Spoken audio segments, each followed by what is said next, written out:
या साताऱ्याकडे सातारा जिल्ह्यातील एका विद्यार्थ्यानं परीक्षेवेळेत गाठण्यासाठी चक्क पॅराग्लायडिंगचा वापर केलाय। पासराणी गावामधील समर्थ महांगडे या विद्यार्थ्याला परीक्षा केंद्रावरती पोहोचायला उशीर होत होता।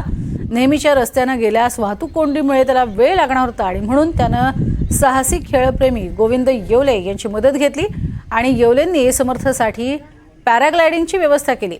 समर्थ आकाश मार्गे उडत परीक्षा केंद्रावरती उतरला आणि त्यानं वेळेत परीक्षाही दिली।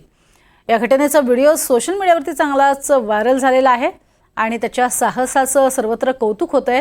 मात्र वाहतूक कोंडीची समस्या का सुटत नाही असा प्रश्न उपस्थित केला जातोय।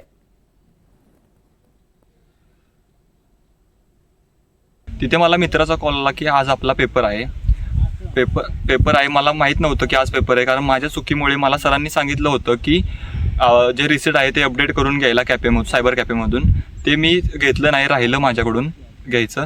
त्यामुळे मला काही कळलं नाही की पेपर आज आहे म्हणून।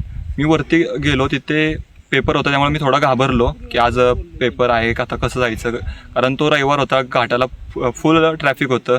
तिथून जायचं म्हटलं तर अर्धा पाऊण तास मला लागला असता।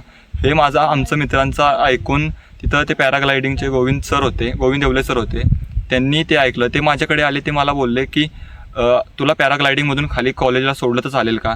मी थोडा घाबरलोच होतो, कारण मी आधी ॲडव्हेंचर टाईप कधी केलं नव्हतं, पण त्यानिमित्त पेपरच्या भीतीमुळे मी थोडं धाडस केलं आणि मी गेलो। 15 ते 20 मिनिटाचा टाईम राहिला होता पेपरला जाण्यासाठीचा, पोहोचण्यासाठीचा, आणि त्याच्याकडे घाट तर पाऊण तासापर्यंत खाली तो पोहोचणार नाही। मग त्याचा पेपर मिस झाला असता। त्यासाठी मी त्याला बोललो की तुला पॅराग्लायडिंगनं मी सोडतो खाली ग्राउंडला आणि तू मग तिथून पेपरला जाशील। आणि तसंच झालं। त्याला पॅराग्लायडिंगमध्ये आमच्या पायलटनी बसवलं आणि फ्लाईंग करत ते खाली 5च मिनिटात उतरले ग्राउंडला। तिथून ते एक 5-10 मिनिटात बरोबर पेपरच्या टायमिंगला पेपरला पोहोचले।